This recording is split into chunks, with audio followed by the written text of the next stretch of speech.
Welcome to a new episode of Shadowing Pills, the only place where you can practice while reading interesting topics.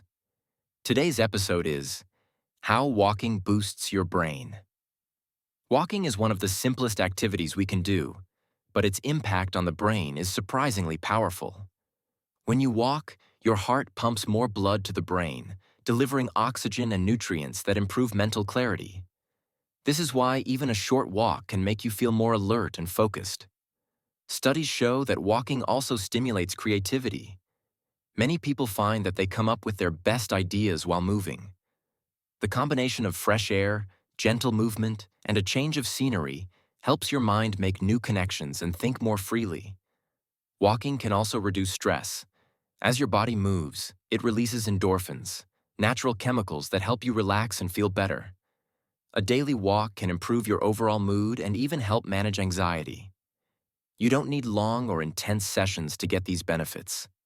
Just 10 to 15 minutes a day can significantly boost your cognitive performance. Making walking part of your daily routine is a small decision that can lead to a stronger, healthier mind. And that was the topic for this shadowing pill. Subscribe and turn on notifications to receive your next shadowing dose. See you next time.